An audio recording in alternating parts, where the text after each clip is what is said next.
Hi everybody, it's Bubz. Welcome to my office/studio. Now today we're gonna try something a little different. I'm gonna be answering your questions and at the same time I'm gonna get ready and do my errands. It's such a warm day today. Okay, so we're gonna get started. Now I asked you guys to send in your questions through Twitter and Facebook, so I want to thank you guys in advance. Lots of great questions and I hope that these answers will be helpful. First question is, Bubz, how do you deal with failure? Failure, for sure, failure is definitely a part of life because no one wins through life constantly. Even though sometimes you may look at someone and it seems that they're doing so well in life, you just don't know their full story. The way to look at it is to see failure as an opportunity.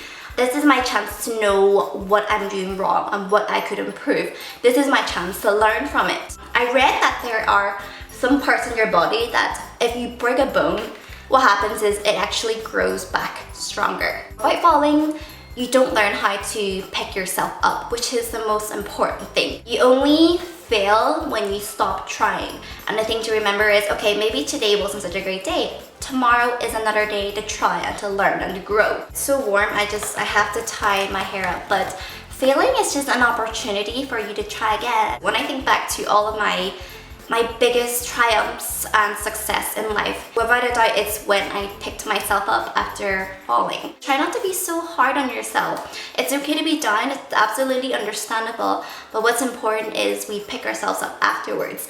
That is true success. Next question, is it possible to have it all? You seem to do it so well. I went ahead and just quickly did the rest of my makeup because I realized I wasn't that great at multitasking. It really depends what you mean by having it all and really what your expectation is. By the way, when you say having it all, I'm guessing you mean marriage or relationship, family, career, social life, and all those aspects. I'm sure for some people it's possible, but I'm guessing for a lot of us, is it possible to truly have it all?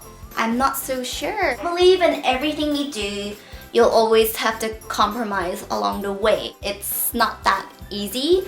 There's some moments where I'll be flying and I'll be like, this is great, but then sometimes I also feel quite burned out. It feels like I'm on a scale and it's always like this. I'm always trying to balance things. Career-wise, I could have progressed it a lot better, or so people keep telling me, but I'm pretty happy with how things are. I get to spend lots of quality time with my family. I will always prioritize them.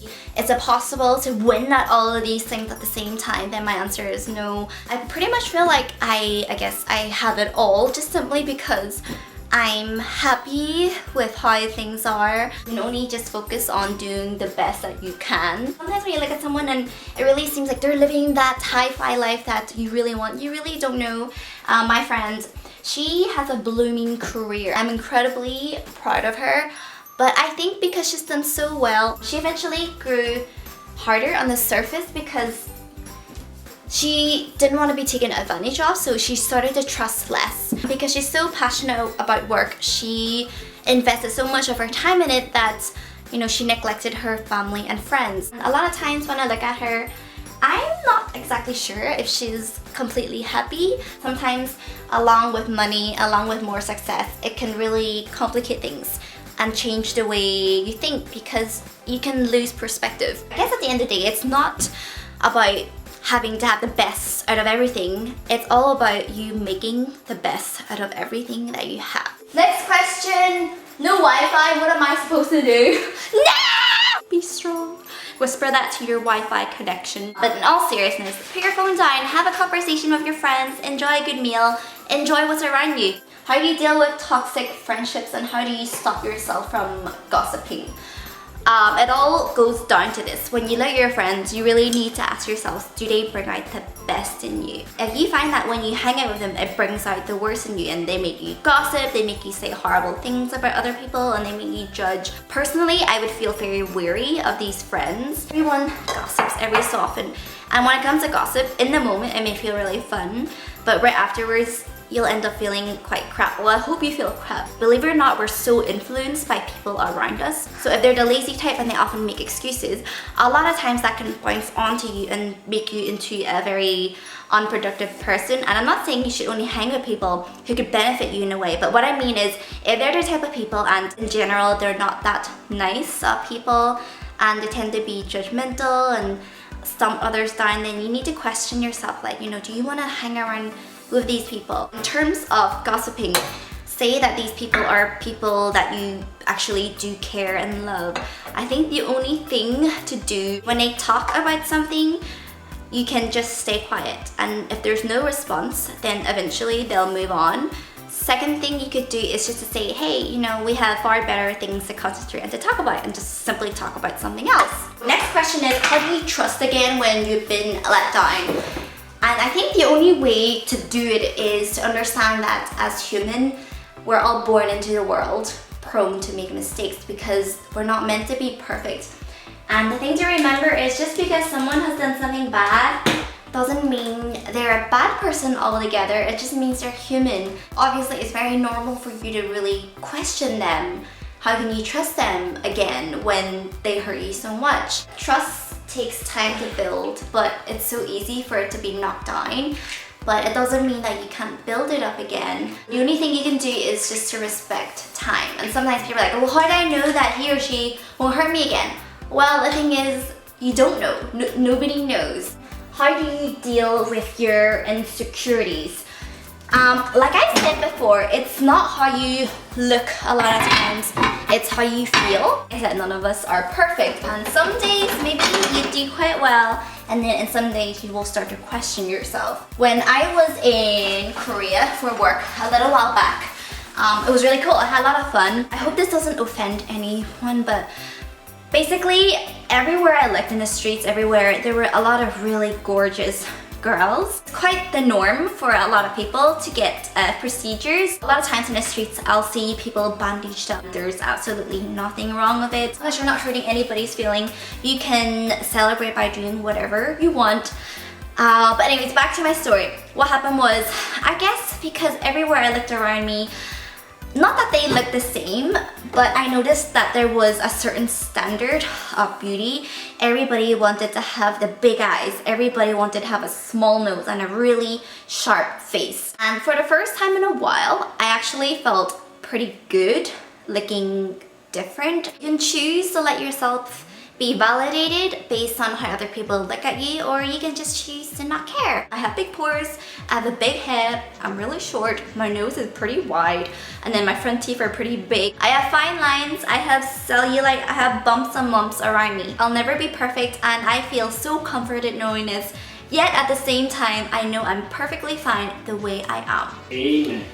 It's good to take care of yourself, but life is just far too short for you to just focus on your appearance. There's so much more to you than your surface. Now, I actually wrote a letter to myself on my laptop, and I want to read it for you guys. This was when I was in Seoul. I wrote this. Thank you for these fine lines because it tells me that I've been able to live an incredible 29 years on this earth. Thank you for the sunspots because I've been able to venture this incredible place I call home. Thank you for my dry hands because it tells me I've been able to serve my family. Thank you for my stretch marks and saggy belly because it tells me I've been blessed with my beautiful son. Thank you for my joy lines because it tells me I smile and laugh a lot.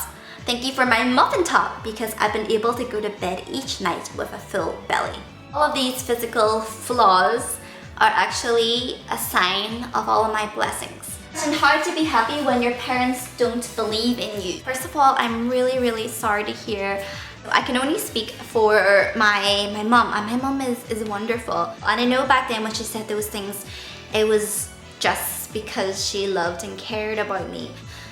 It could be very easy for that concern to be expressed, to be critical. I spent most of my life trying to please my parents. You cannot keep pleasing people all their life, even if it's your parents. I tried so hard to live up to my mom's expectations, but I find that it was just never ending. I was always chasing it. I always feel really great when I can make my parents happy, but what's most important is your own happiness. When I was scared to quit my university course, I ended up getting a degree that I really didn't care about.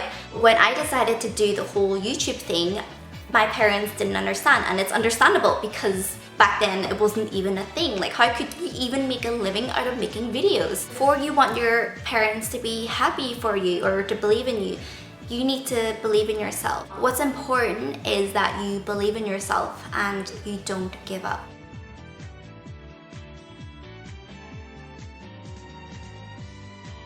Next question, how do you forgive someone who's not even sorry? This one could be a tough one, but believe it or not, do it for yourself. It takes far too much mental energy to be resentful and bitter and angry. Even though you know they don't deserve it, then understand that you deserve it. You deserve to have peace within you. You don't even have to tell this person that you forgave them. You don't even have to hang out with them anymore if you don't want to.